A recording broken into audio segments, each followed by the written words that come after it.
All right.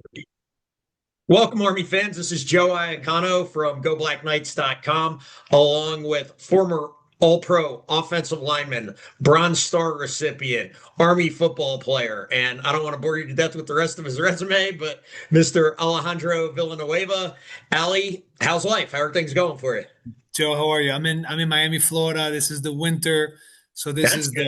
the beautiful, amazing time of the year. And I know that up north is What's not your, is what's your weather like in Miami tonight? oh, the weather. I don't want to tell you. It's probably like You just make everybody else jealous. I mean, I'm in Atlanta and it's 40, so it's not yeah, no, no, pretty. no, no, no. This is short sleeve. I wore it tonight. I wore a long sleeve just so I would wear it. Because for fashion purposes. But I think it's like 72, very low humidity, beautiful days, no wind. The winters is why you dream about retiring in Florida for sure. Good stuff. I'm looking forward to it myself eventually. So, tell everybody what you've been doing since you retired from the NFL. I guess what a couple of years ago, 3, 4 years ago. Yeah, I don't know. Maybe 3 years ago. I'm not sure. The years now go by so quickly. Right. Um, no, when I was playing football, I thought I was gonna, obviously I played football because I wanted to make money and retire, just like everybody else that dreams about playing in the NFL. But unfortunately, the whole thing about retiring really is a myth, and I think it's especially a myth when it applies to somebody who's 37 years old. So I thought I was going to be just done and enjoy life, and it was going to be, something that I worked really hard for, so that one day I could have the freedom of not, really doing anything. But unfortunately, I would have to say like 3 4 months after retirement, I started getting this incredible anxiety, and I do think that anxiety is shared by many other professions, particularly in the military as well. When Mhm. you've been working in the military for many many years, and then you all of a sudden retire, uh, you're only you only know how to work. You only know how to wake up early. You only know how to have projects in mind. And so after bouncing around different type of industries and different type of jobs, sales, defense, I all of a sudden I randomly ran into the area of Homestead, which is where there's an Air Force base down there called Mhm. Yep. Homestead Air Force Base, and I saw that they had a lot of agricultural areas out there. And so I come from an agricultural family. My mom's side of the family, they've been farmers for subtropical fruits, and so at first I thought I was going to make some investments, and then surely but surely I started getting really into going down to a farm. I purchased one, and then ever since I've been in the fruit business, which has made me go back to learning, go back to setting goals, and it's a lifestyle that is done very well by me, because it's very similar to being in the military, in the sense that you have to be outside, you have to lead men, and it also obviously has the ego and the ambitions of outperforming all the other farmers that live in the area as well. So are you citrus primarily, or what are you doing down there fruit No, wise? no. So that's a really good question. So the citrus industry in Florida was you know what when I came to the United States and I went to West Point, and West Point was the place where I realized that in Florida, they were in the United States, they had created this marketing campaign around orange juice and vitamin C and eating it for breakfast. And at West Point, you couldn't eat breakfast without orange juice. I mean, orange juice for breakfast for anybody that was born, I don't know what the cutoff date is, maybe 2000, was just the norm. If Right. That was you like the standard breakfast beverage. Like the kids had orange juice and the adults had coffee, or maybe both, right? Right, right, right, right, right. But ever since there's been a disease, the Asian greening, that has completely wiped out Hmm. the citrus industry in Florida. So they've lost 92% of the Naval orange production over the last 20 I years. had no idea. Right. Interesting. Most people don't know this. Yeah. 64% of 64% of oranges, or we do that we use for orange juice, we get it in pulp from Brazil. Okay. So Mexico produces a little bit, California produces a little bit, but Florida is no longer the citrus state that we once thought it was, and It's been trying to reinvent itself for many years. That's, I think, the reason why you see a lot of pomegranate juice at the store. Who likes pomegranate juice?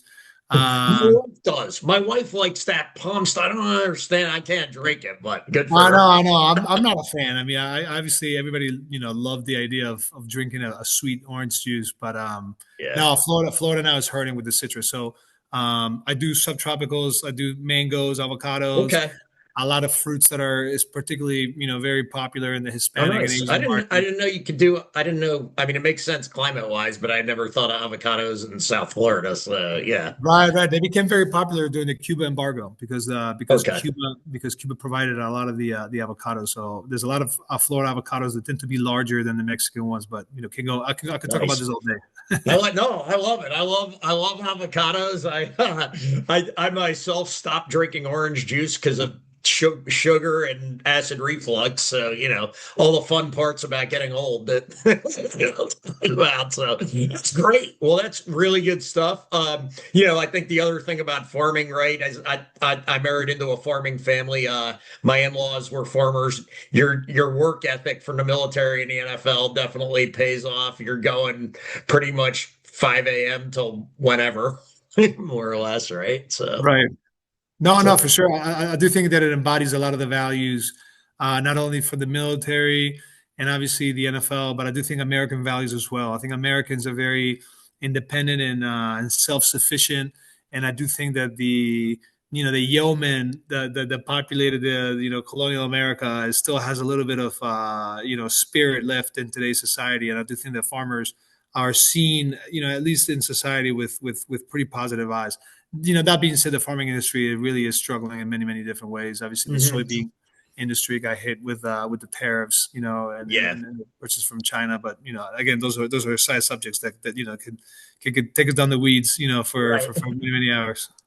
Yep. So, if we go back, we're gonna kind of take a road down memory lane here and go back in time to when you were an Army football player and you played offensive line, which obviously ended up being your position in the NFL. But you also, especially now, it's been a minute since you graduated, and a lot of younger fans may not realize this, but you were a wide receiver at Army for, I believe, a year as well, and caught a number of touchdown passes. Talk about what it was like having to go from offensive line to receiver, and then get ready for the NFL and go back to. I guess you initially started at D line with the Eagles, right, and then transitioned to O line.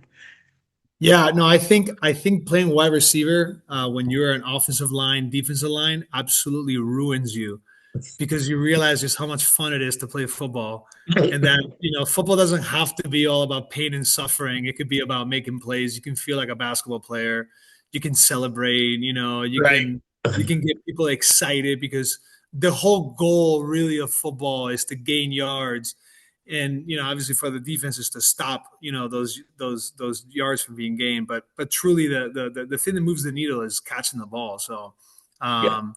That playing wide receiver was an incredible opportunity. The fact that I'm not that fast, or the fact that I had played offensive line, and I don't have the stereotypical body like Charles Grievous's sons, Sean and Chris. Right. Big shout out to Charles. That's obviously the reason why I'm doing They're the awesome. Yeah. but I didn't have the prototypical body, so the opportunity to do this experiment of playing a wide receiver was very fun, and I I if it would have failed, it would have definitely been the coach's fault and not mine. So Right. it Exactly. definitely, You had it definitely nothing to was lose. pressure. Along those lines, did any of your OCs at Pittsburgh ever draw up any tackle eligible plays for you? Yeah, they did. They actually did. Matter of fact, I think my first play ever in the NFL was as a tackle eligible against the St. Louis Rams. Before they moved to LA. But I do think, and I used to beg the coaches all the time, please, introduce let's introduce a package, let's do something, like it would be. I would have not mind. Again, this is after the fact, now reminiscing and looking back at time, but I would have not mind giving up my position as a tackle to become some sort of blocking tight end slash red zone receiver of some sort. Yeah. Unfortunately, I do think that in the NFL, everybody's very apprehensive of making any sort of changes or becoming creative. Yeah. I, you know, I, I didn't grow up watching American football, so every single Right. time, when I would be in meetings, just bored out of my mind, I would always think like, why is it that they don't play with like a right-handed quarterback and a left-handed quarterback, and you have them both in the field in the shotgun, At the same time and gun. Yeah, the gun, and then you snap the ball to one of them, and you like the whole Yeah. playbook opens up, with a Oh, right you or could left. like think about that. You could run like a zone read play, and then if he Right, gives it to the other QB, the other QB collects that. right. You can make so many different type of adjustments, and I think. Oh, yeah, I'm sorry, my wife is just coming in right now. Oh, you're fine. You can run so many different type of plays, and I never understood why they didn't do them.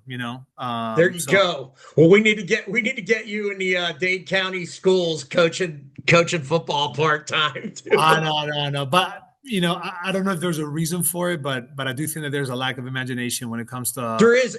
It's funny. There's especially with what's going on in college right now with like transfer portal and NIL and all that. There's a lot of things about the pro game I like better, but one of the things I really like more about the college game is they're not as afraid to take risks, and they make a lot more risky decisions, and they put in way more creative plays. You watch any of the 28 NFL teams, and they all pretty much run the same offense. Right. So for me, it was impossible to try to convince the coaches of a traditional football team to let me, get into like a special type of package. But I mean, obviously, it was asking too much just to be on an NFL team. So for me, I was happy with anything that I got. I was very thankful that at least I was able to play a position.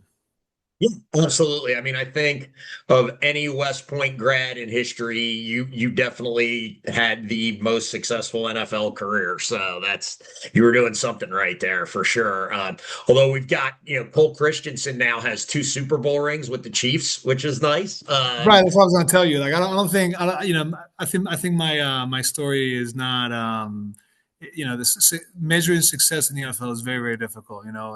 Is it how long you've played? Is it the recognition that you got while you were playing? There's so many things that are so biased about, playing football and the attention. I mean, even the fact that, you know, when I look back and I think about it, there's not that much difference between a practice squad player and a starter. Sometimes it's just the fact that you commit to that player, you commit to that person. So I was able to, force the circumstances surrounding my career had to convince the team to give me that chance because two starters got hurt, when I was playing. So, I don't think it's very, very possible to measure success in the NFL. I'm just happy that I was able to play for a few years to make the transition out of the army, and that obviously, that I was able to do something, cool, which is to play football at a high level. Yeah, absolutely. Speaking of playing in the NFL and West Pointers in the NFL, guy who's gotten a decent amount of playing time this year, another offensive lineman. Don't know if you ever crossed paths with Brett Toth with the Eagles. He was on their Super Bowl team last year, and he was a tackle at West Point, and then he's primarily played guard for the Eagles, but he started 3 games, I think, at center for them this year, which is pretty wild, pretty diversity of talent there. Have you ever talked with Brett? Yeah. I think when he was at West Point, I met him. I think I met him and his dad. Maybe even was doing a recruiting trip, and I just so happened to be at West Point. Oh wow. And then yeah, I think I got his number, and I was helping him out. Well, not help. I don't know how much I helped him out. I think the the Army football team was very. It was very. I understand that it was very. It's very difficult. I mean, it's similar to farming. It's very difficult when you're trying to do something and you're trying to get answers from people, and people are very close about revealing their secrets or revealing. I mean, you do think that there might be a secret out there, but in reality, obviously there's every situation is so different. I did not know what the rules were when it comes to players coming out. from their Yeah, commitments. and it's changed so much over time, right? Right, I'm right, right. friends with a guy named Caleb Campbell who was a West Of Point grad. course. Yeah, yeah, yeah. No, he He was Caleb Kimmel was my he team. had some weird situation. I mean, and now they've gone back to. I mean, for a couple of years it was pretty wide open. Now it's not. Yeah. I'm like, no, I don't really understand it. Like Jimmy Charlo got picked up by the Bills last year, even though I don't know. I guess he was grandfathered into the old rule or something. Who knows? Like, Yeah, yeah, yeah. No, obviously I played with Caleb Campbell, and I remember, Colin Mooney. I remember a lot of players.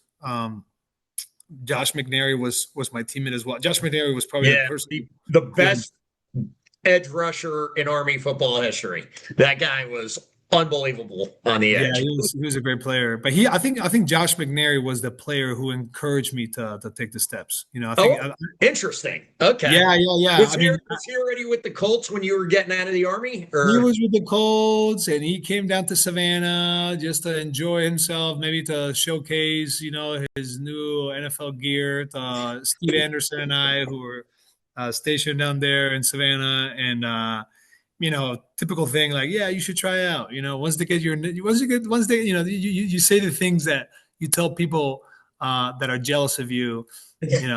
Things like, yeah, once they get your number in the system, you're good. And so I really did.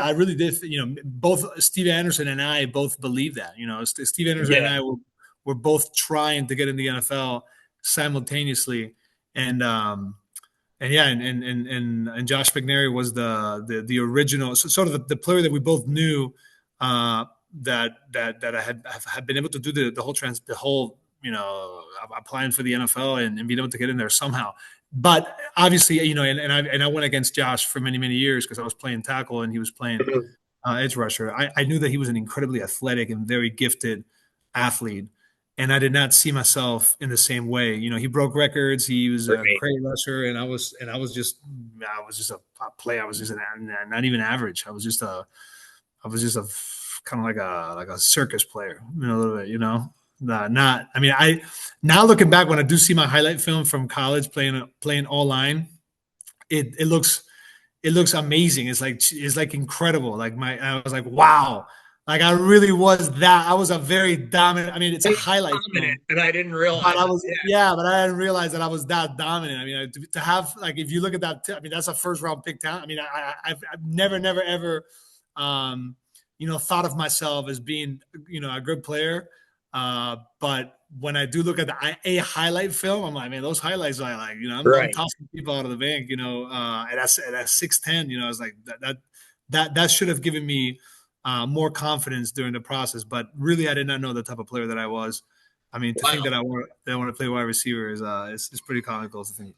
Yeah, and just because like Army's so different than so many of the other big D1 programs, it's a different environment, right? To kind of come along in, and you hadn't played a ton of football before you got to West Point, right? When did you start playing? No, my father was stationed at SHAPE, the Supreme Headquarters, Allied Powers Europe High School, the American High School in Belgium, and they had a Department of Defense school where we played at a park, and we kind of drove around to all the different bases in Europe, and we played against the kids, that were stationed there. But obviously the depth and the intensity of the sport was not, it was not. I mean, I thought it was the most incredible football experience that I had. You can put up, if you were to tell me again, would you rather relive a Patriots game for the AFC Championship in New England on a Sunday night, against Tom Brady, or would you rather, go and play in Vilseck, Germany, stay at the MWR gym floor, and get to travel Europe and see, the incredible country that Germany is, with kids that come from all over the United States that have so many different stories. I mean, I do think that my high school experience was extremely powerful, but it was not a very competitive one. I mean, none of us Yeah. should have. It would have been, yeah. None of us would have been able to play or become starters in a regular high school football in Pennsylvania or Texas, much less, Florida or It's California. funny now when you watch, especially college, not the NFL as much yet, but you're because the sport of football has grown so much worldwide, you're starting to see a lot more players like from Germany and some of the other European countries than we used to see. Yeah, Germany's. I mean, they used to have a league. I think NFL Europe was there, and obviously the NFL Yeah, has been trying to have a lot of games there. They do. You do. I mean, for me as a European American, but being raised in Europe, it's very obvious to me when I go and I see that there's so many NFL linemen from Wisconsin. yeah, That Wisconsin is primarily I mean they're Germans yeah, like the last names of so a lot of the players are just straight up German names. T.J. Watt. yeah. Uh, Zinzer. I mean, this is a lot of names that now when you go back and you might be like, okay, this is a blonde, blue eyes. Ze- Kevin Zeitler, who's one of my favorite Yeah, teammates that I yeah. ever had in the NFL, Wisconsin guy. I mean, he couldn't be more German in his demeanor. And I remember talking to him and I said, dude, has anybody ever told you that you're so German? But because he's from Wisconsin, he doesn't know what is not, He doesn't know. Yeah. he doesn't know. He thinks he's from Wisconsin. It's like, dude, you're like the most like your sense of humor. Like, no, have you not noticed that nobody laughs at your jokes ever? You're German, bro. So it's uh it's a really interesting all the migrations into the United States, different type of there's not a lot of Italians, for example, or Hispanics, that play American football. No, we don't have the height. I loved football, but my dad was really smart to get me into wrestling and golf because those were sports where height didn't Right, matter. right. Maybe at the quarterback position, you know what I mean? You'll have Yeah, maybe like a few. I could have played option quarterback for Army except I was slow. But Exactly. Yeah. But yeah, so no, the German, the NFL expansion in other countries, yes. I mean, I've always the Japanese picked up baseball when the U.S. After World War II, with MacArthur, we're out there, and they fell in love with baseball, and now years later we now have they're awesome at it. Yeah, right. So I half do the think that Dodgers roster. I do think that they could have done a little bit better, in West Germany with American football, and we would have you know, all-star German players right now. Even though I think when I was playing, Sebastian Vollmer, who was the right tackle for the Patriots, I love I was a New England Patriots I fan. remember him. Yeah, And he was German, and he was out there playing. And I do think, and I think Steve Erzinger, who was one of my teammates, yeah, I had remember a, Steve. Steve Erzinger. I think his sister he married the sister or something with another and a player from Estonia, Hunt, who went for the Bengals out of the Pony Express school in Texas. SMU. What's the Pony Express? The documentary SMU. on SMU. He was a player at SMU. He was a shot putter, and he got a first round pick D lineman for the Bengals. So I do think that the Europe could be a great fit to find new talent and hopefully get some people engaged in this. Because I mean, I do think that the NFL has to grow every year, otherwise the owners are going to start getting antsy. Right, exactly. So let's talk a little bit about, you were in the 75th Ranger Regiment, which all the Army people know how elite of a unit that is. The general public may not know, right? It doesn't get nearly as much publicity as like the Navy SEALs or some of the elite like special units. But talk about your time in 75th Ranger Regiment. Obviously, like I said, you were awarded a Bronze Star. What lessons did you learn there that kind of have stuck with you and made you successful in the NFL and maybe that you've carried over into your farming career now? I mean, I don't think there's a lot of carryover. Sometimes we do wish that I could be that Navy SEAL that shows up to a like a bank or a corporate environment, and I can give my lessons as an NFL football player, and they could apply it to the And they could banking pay you career. $150,000 for an hour taught. Right. But I don't think it works that way. I don't think there's a lot of things that carry over. You have to put things in perspective. I do think that the 75th Ranger Regiment is a very special unit within the Army because it creates the Abrams Charter. It creates a culture where, and the 75th is very in touch with the Army. We call it regular Army with a big Army. However, we want to Yeah. describe the small versus big, in the sense that they really are the leaders that you look up to. They don't grow beards. They don't skip the 5 mile run test. They set the standard. They set the standard as to how you should look like. What you should behave. So when I was at West Point, anybody that had a scroll in their right shoulder, will always stand out. Yeah. In the culture. I mean, how many times did we just walk around West Point saying "Airborne Ranger, Airborne Ranger, Airborne Ranger"? Yeah. I want to be an Airborne Ranger. I want to be an Airborne Ranger. It just gets to a point where you're like, all right, all right, I want to be an Airborne Ranger. Fine. Like I'll do this. Yeah. My Um, classmate who was first captain was a prior Army Ranger. So, yeah. Yeah, yeah. I mean, there were so many power service. I had a lot of classmates. Same Adu, was one of my classmates. He jumped into Kandahar Airfield, Operation Rhino. So we the Ranger Regiment does have an incredible reputation within the Army. And so for me, when I was part of the Ranger Regiment, I just felt that I was like almost like in a dream. It was almost like being in a dream and not wanting to wake up from it, and being so careful every single second as to not spoil, or mess it up, because it's a very delicate, and it's almost like you're a mass when you're in Ranger Regiment. You just got to be quiet all the time. You got to be very careful about what you say. You got to make sure that you look good all the time. You want to make sure that you're doing the right thing, that you're standing up when you got to stand up, that you're sitting down when you sit down, that you pick up on, who's the leader, who's not the leader, who are the things you have to emulate, who are the people you have to listen to.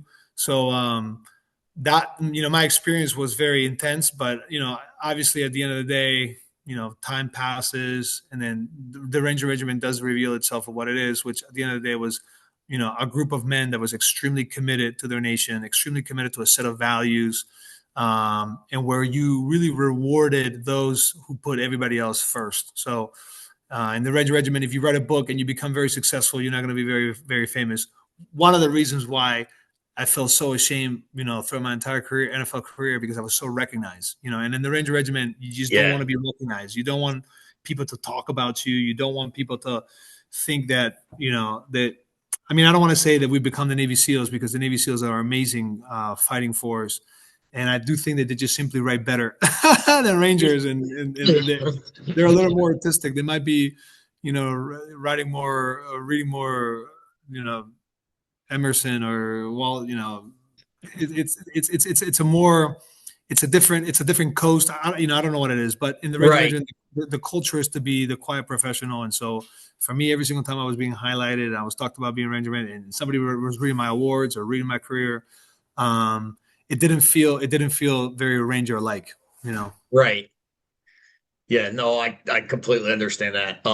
Yeah, funny story. You were talking about going to Shape High School. When I was the summer before my first year, I was a poli sci major, and I did an internship with the Shape committee treaty guys over there in Belgium for my summer duty. So that was kind of fun. Yeah, small world, small It was world. good That's it. stuff. That was Yeah. my experience. Yeah, I mean, incredible. I mean, to be with a bunch of NATO kids and learn American culture out of that school was surreal.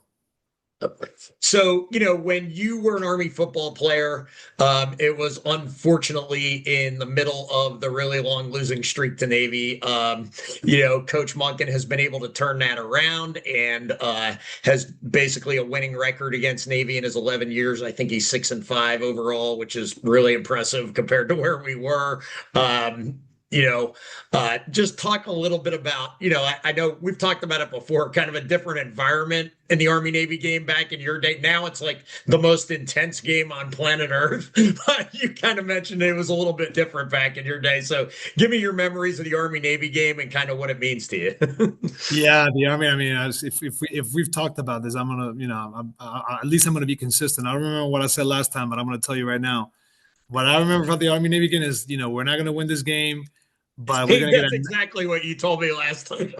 but we're gonna get a night off in Philadelphia where they're gonna pay us for a hotel room, and I'm gonna have a chance to go out. I don't owe my family the time for Christmas. I don't have to be there for the summer for no nothing. It's just a chance for me to go out in Philly. And Philly became, I mean, such an emblematic city just because of that. Every single time I've driven past Philly, every single time when I was playing with the Eagles and I was hanging out with Jason Kelsey, I was trying to explain to him, I was like, "Do you have no idea what this city means to me?" Just because I had no freedom. Yeah. The best years of my life, I gave them to West Point. I gave Yeah. my from 17 till 21. I was locked up in that beautiful castle in the Hudson, and I understand that obviously when talking to grad, it's yeah, it's what we did, but Yeah. when I have a family and I live in Miami now. Miami's like the most outgoing city in the world. Yes. It's so much fun. It's like people just want to live every single day because every day is beautiful and Oh amazing. yeah, it's like And when paradise on earth down. right, and when you try to explain to people that I gave all that up, I gave freedom away so that I could serve in the military, then it's a little bit of glimpse of hope when you do have that one Philadelphia game. I was always a backup. I was never like I think I played three.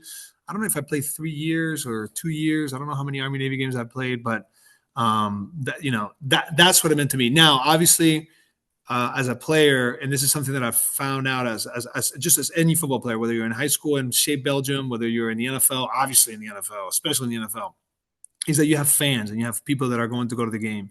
And in the case of Army, is your fans or your classmates who have to go to the game because they're making them go to the game. So when I was at West Point, I remember just being so pressured because you can't. I mean, you're going to class with all the people that are going to go to the game, and they're like, "Man, I'm going to be sitting there in the cold for you." You know what I mean? Like, what are you going to do? And so it didn't feel good to say Navy's really good. They're going to beat us. Like, we Yeah, don't have. right. We're a different type of team, and it's not. Sometimes, I don't know if I want to make that excuse in my head, but 78% of all of us, as soon as we were graduating, we all knew that we were going to Afghanistan and Iraq. It was not negotiable whether we were going or not. It's the reason why we went there. It was not as attractive. It took a special person to want to Absolutely. play Army football. Yeah. I grew up in a naval base. I love the Navy. I've said it every single time they ask me about this, whether it's a USA question or whether it's anybody, as I always say the same thing. America has to have the strongest Navy in the world, and we cannot compromise on that. It's just is how it is. Like if you want to be a world power, you got to have an amazing Navy. That being said, it takes a special type of person to go to Army. It Yeah. takes a special person to be in 2006 when you go out on a recruiting visit and they're, raising up the whole entire or saying attention orders, hey, so and so from the class of so and so passed away yesterday in Iraq and la la la la la. I mean, just listen to that day in and out. It takes a different type of person to be willing to serve. And so the games, the Army Navy game, for me, it always took a second step. I'm not the greatest spokesman for maybe Army football. I know that I'm not as Oh, involved as I should have absolutely. And been. it's, I mean, you were there at a really rough time. I mean, honestly, I mean, I've been working with Charles and GBK for 5 years. I've been ever since Coach Munkin got to the program, I've been following it as closely as anybody. I mean, when I was a cadet, I was really good friends with all my classmates who were on the team and have always loved Army football. But I'm not going to lie to you, from 2002 or 2001 through about 2009, 20. I don't know if I watched an Army football game. I may have Right. seen one or two. Like it was, I'm just like, no, this is an embarrassment. Like I'm not going to watch this product. I'm sorry. See, for Like, me, for me, is not. I don't think it's an embarrassment. I just feel like I'm not part of the locker room no more. Like for me, yeah, Army football for me means that my best friends. Like I talked to Army football. I've talked to Army. I've been in contact with Army football ever since I graduated. Every single day. My yeah, I married my my teammate's sister. So that wow, woman who was introduced right here. I don't give Army football. She's known Army football forever. all my kids wear Army football, this stuff. But I do understand that for the fans, even for the Steelers or the Ravens, like I'm not a good rabble rouser when it comes to games, and when it comes to anticipating big games and whatnot. I don't know what's Right. going on through the minds of these cadets. And I'm sure there's some cadets, are maybe struggling academically. I know that there's probably some angst in the cadets in terms of what they're going to be doing, maybe the conflicts around the world. I do think that I care more about sort of those stories in what happens in an Army Navy game than the game itself.